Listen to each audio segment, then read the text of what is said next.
Good morning friends. जैसा कि आज का जो हमारा टॉपिक है वो एक पर्टिकुलर हार्मोनल सिस्टम है जो बॉडी के ब्लड प्रेशर को रेगुलेट करता है। यानी जब ब्लड प्रेशर फॉल डाउन यानी नीचे की तरफ चला जाता है, डाउन हो जाता है, तो उस कंडीशन में वापस से उसको एक तरह से बढ़ाने का काम रेनिन एंजियोटेंसिन सिस्टम के द्वारा किया जाता है। पर्टिकुलर इसे अपन शॉर्ट में RAS भी कहते हैं, जबकि इसका दूसरा नाम RAAS भी होता है। इसका फुल फॉर्म होता है रेनिन एंजियोटेंसिन एल्डोस्टेरोन सिस्टम। तो ये दोनों ही नाम से एग्जाम के अंदर आ सकता है। बहुत बार एग्जाम में ये क्वेश्चन पूछा हुआ है। ये आएगा, शॉर्ट नोट में आएगा, कम से कम 5 मार्क्स का ये क्वेश्चन आपसे पूछा जाएगा। यहाँ पर पहली बात अपन करते हैं ब्लड प्रेशर की। तो नॉर्मली ब्लड के द्वारा जो ब्लड वेसल होती है उसकी दीवार पे लगने वाला प्रेशर ब्लड प्रेशर कहलाता है। नॉर्मली ये जो ब्लड प्रेशर है ये फ्लूइड वॉल्यूम पे भी डिपेंड करता है। फ्लूइड वॉल्यूम एक्सेस होने के कारण ब्लड प्रेशर में एकाएक वृद्धि होती है, यानी उसका लेवल बढ़ जाता है। यदि कई बार फ्लूइड वॉल्यूम कम होने के कारण ब्लड प्रेशर फॉल डाउन या नीचे की तरफ चला जाता है। नॉर्मल ब्लड प्रेशर बॉडी का 120/80 mm ऑफ Hg होता है। यदि ब्लड प्रेशर 180/60 से बिलो हो जाता है तो इसे हाइपोटेंशन कहा जाता है, जबकि यदि blood pressure 140/90 mm of Hg से ज्यादा हो जाता है इसे हाई ब्लड प्रेशर या हाइपरटेंशन कहा जाता है। इसके साथ साथ में 180 अबव 100 mm ऑफ Hg से यदि ब्लड प्रेशर ज्यादा हो जाता है तो उस कंडीशन को इमरजेंसी हाइपरटेंशन कहा जाता है। जब ब्लड प्रेशर डाउन होता है, यानी यहाँ पर मुख्य रूप से रेनिन एंजियोटेंसिन एक्टिवेशन कब होता है? जब ब्लड वेसल्स के अंदर ब्लड की कमी हो जाती है या फ्लूइड की कमी हो जाती है। मुख्य रूप से ड्रॉप इन ब्लड प्रेशर ये मुख्य कंडीशन होती है रेनिन एंजियोटेंसिन सिस्टम एक्टिवेशन के लिए। इसके साथ साथ में ड्रॉप इन फ्लूइड वॉल्यूम। अब ड्रॉप इन फ्लूइड वॉल्यूम यानी एक तरह से अपन इसको ये बोल सकते हैं फ्लूइड वॉल्यूम डेफिसिट, इसको अपन बोल सकते हैं हाइपोवोलीमिया। तो मुख्य रूप से ये कंडीशन कब अकर होती है? जब बॉडी से एकाएक फ्लूइड की कमी हो जाती है, या तो आपने इनटेक करना कम कर दिया या किसी भी प्रकार का मुख्य रूप से कोई मेडिकल कंडीशन जैसे डायरिया, वोमिटिंग हो गया, इसके साथ साथ में यदि कोई एक्सीडेंटल हेमरेज हो गया, उस कंडीशन में फ्लूइड का लेवल बॉडी में कम हो जाता है, यानी 60% जो वाटर या जो फ्लूइड कंटेंट होता है बॉडी का वो कम हो जाता है, जिसके कारण ब्लड प्रेशर में एकाएक क्या हो जाती है? कमी आ जाती है, ब्लड प्रेशर डाउन हो जाता है। अब ब्लड प्रेशर जब डाउन होता है तो सबसे पहले क्या कंडीशन अकर होती है? सबसे पहले जो लीवर होता है उसके द्वारा एंजियोटेंसिन का सिक्रीशन किया जाता है। एंजियोटेंसिन सिक्रीशन होने के बाद में तुरंत किडनी के द्वारा मुख्य रूप से जो ब्लड फिल्ट्रेशन के लिए किडनी के पास जाता है, यदि वो ब्लड सफिशिएंट मात्रा में नहीं पहुंच पा रहा है, उस कंडीशन में किडनी सबसे पहले रेनिन का सिक्रीशन करती है। रेनिन का यहाँ पर मुख्य कार्य क्या होता है?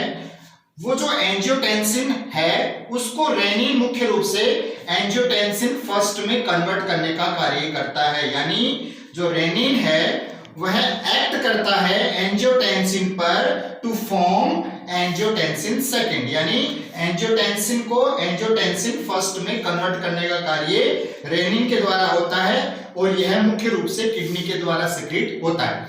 इसके बाद में जब एंजियोटेंसिन फर्स्ट का फॉर्मेशन हो जाता है, उसी टाइम जो आपका लंग्स है उसके जो पल्मोनरी सेल्स होती हैं, एंडोथेलियल जो सेल्स होती हैं, उनके द्वारा ACE का सिक्रीशन किया जाता है।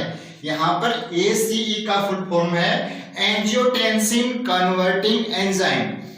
Angiotensin converting enzyme is secreted by pulmonary endothelial cells of the lungs. अब एंजियोटेंसिन फर्स्ट जो है इस पे ACE एक्ट करेगा, किस चीज के फॉर्मेशन के लिए? एंजियोटेंसिन सेकंड के फॉर्मेशन के लिए। तो जब ACE मुख्य रूप से एक्ट करेगा एंजियोटेंसिन फर्स्ट पे, तो किस चीज का फॉर्मेशन होगा? एंजियोटेंसिन सेकंड का फॉर्मेशन होगा। अब एंजियोटेंसिन सेकंड जो है वो एक्टिवेशन फेज में कार्य करता है, यानी एक डायरेक्टली कार्य करता है, एक इनडायरेक्टली कार्य करता है। For what? किसके लिए? ब्लड प्रेशर को थोड़ा सा बढ़ाने के लिए, ब्लड प्रेशर को नॉर्मल करने के लिए, जो ब्लड प्रेशर डाउन हुआ है। तो सबसे पहले जो एंजियोटेंसिन सेकंड है वो डायरेक्टली जो ब्लड वेसल्स हैं, डायरेक्टली जो ब्लड वेसल्स हैं, मुख्य रूप से देखो ब्लड वेसल्स जो होती हैं उनकी 3 लेयर होती हैं और बीच का जो एरिया होता है उसे लूमेन कहा जाता है। यदि ये लूमेन थोड़ा नैरो हो जाए तो ब्लड की मात्रा वेसल्स के अंदर सफिशिएंट हो जाएगी और ब्लड प्रेशर नॉर्मल हो जाएगा। तो इसके लिए यह एंजियोटेंसिन सेकंड ब्लड वेसल को स्टिमुलेट करता है। किस चीज के लिए? वेसो कंस्ट्रक्शन के लिए। वेसो कंस्ट्रक्शन का मतलब होता है वेसो नैरोइंग, यानी ब्लड वेसल्स का नैरो हो जाना। तो ये पहली कंडीशन थी, ये दूसरी कंडीशन है। दूसरी कंडीशन के अंदर जो ब्लड वेसल है वो नैरो हो गई है। नैरो हो जाने के कारण ब्लड है वो एक सफिशिएंट मात्रा में वेसल के अंदर फ्लो करेगा जिससे ब्लड प्रेशर नॉर्मल हो जाएगा। ये तो आ गई फर्स्ट डायरेक्ट फेज। अब बात करते हैं अपन सेकंड फेज की। इनडायरेक्टली कैसे ये एक्ट करता है एंजियोटेंसिन सेकंड? एंजियोटेंसिन सेकंड मुख्य रूप से जो एड्रिनल ग्लैंड होती है, जो मुख्य रूप से कहां पर पाई जाती है? बोथ किडनी के सुपीरियर पोर्शन में पाई जाती है, उसको स्टिमुलेट करता है एल्डोस्टेरोन सिक्रीशन के लिए। यानी मुख्य रूप से एड्रिनल ग्लैंड के द्वारा सिक्रीट होने वाला एल्डोस्टेरोन हार्मोन जो होता है वो स्टिमुलेट होता है एंजियोटेंसिन सेकंड के द्वारा। अब ये एल्डोस्टेरोन मुख्य रूप से किडनी पे क्या एक्ट करता है?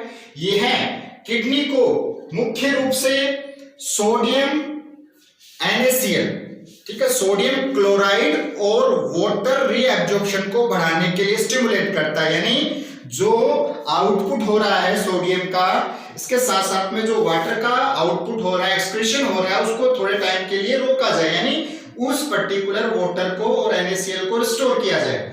वापस से रिस्टोर करने से क्या होगा? बॉडी के अंदर फ्लूइड वॉल्यूम बढ़ेगा और फ्लूइड वॉल्यूम बढ़ने के कारण जो ब्लड प्रेशर है वो वापस से नॉर्मल कंडीशन में आ जाएगा। तो मुख्य रूप से एंजियोटेंसिन सेकंड दो प्रकार से कार्य करता है, directly to stimulate vasoconstriction and indirectly to stimulate adrenal gland to release aldosterone, and aldosterone also act for the kidney and stimulate the kidney for what? To reabsorb the sodium chloride and water. तो water और sodium chloride के restoration के कारण क्या होगा? Blood pressure normal हो जाएगा। तो यह था रेनिन एंजियोटेंसिन सिस्टम। मुख्य रूप से angiotensin first, angiotensin second, then इस पे एक्ट करने वाले जो हार्मोन्स होते हैं रेनिन, एंजियोटेंसिन कन्वर्टिंग एंजाइम और एल्डोस्टेरोन, यह पूरी प्रोसेस को रेगुलेट करके ब्लड प्रेशर को नॉर्मल किया जाता है। तो आपको ये टॉपिक समझ में आया होगा। मेरे चैनल को सब्सक्राइब करिए और बेल आइकन को जरूर प्रेस करिए ताकि आपके पास नोटिफिकेशन आता है। Thank you.